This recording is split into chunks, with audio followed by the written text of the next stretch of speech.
Hello అండి, మీకు ఈ అవుట్ఫిట్ ఎలా అనిపించింది? నాకైతే చాలా బాగా నచ్చింది. I mean love with this dress. So ఇది ఇప్పుడు నా ఫేవరెట్ డ్రెస్ అయిపోయిందని చెప్పచ్చు.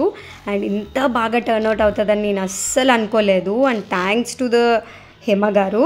సో తనే నాకు ఇది స్టిచ్ చేయించి ఇచ్చారు. అండ్ ఫిట్టింగ్ అయితే ఆసమ్ ఉన్నది. అండ్ ఫ్యాబ్రిక్ కూడా super smooth and super quality fabric అనమాట. అండ్ ఇది నేను కట్ పీసెస్ యూట్యూబ్ ఛానల్ నుంచే తీసుకున్నాను. సో యూట్యూబ్ ఛానల్ పేరు కూడా నేను డిస్క్రిప్షన్ బాక్స్లో ఇస్తాను, మీరు విజిట్ చేయొచ్చు. అండ్ టైలరింగ్ హేమ గారు అని చెప్పాను కదా, it is near to Madinaguda. వాళ్ళ ఫోన్ నెంబర్ కూడా నేను డిస్క్రిప్షన్ బాక్స్లో ఇస్తాను, యూ కెన్ చెక్అవుట్.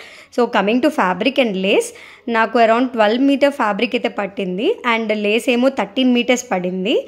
అండ్ దీన్ని ఇంకా మీరు కావాల్సినట్టుగా మోడిఫై చేసుకోవచ్చు, లైక్ కలర్, లేస్ కలర్ కానీ ఫ్యాబ్రిక్ కలర్ కానీ, డిపెండింగ్ ఆన్ ద కలర్ మీకు సూట్ అయ్యేది.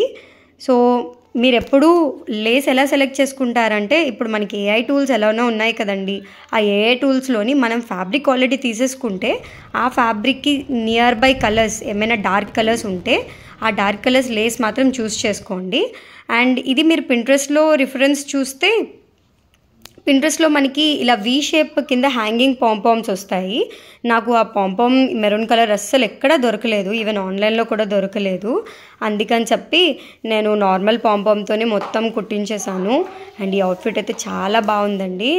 అండ్ ఒకవేళ ఆ వీ షేప్ పాంపామ్ కూడా చేసుంటే ఇంకా గ్రాండ్ లుక్ వచ్చేసేది. And that's all for today. And మీకు ఏమైనా డౌట్స్ ఉంటే కామెంట్ డౌన్. బాయ్.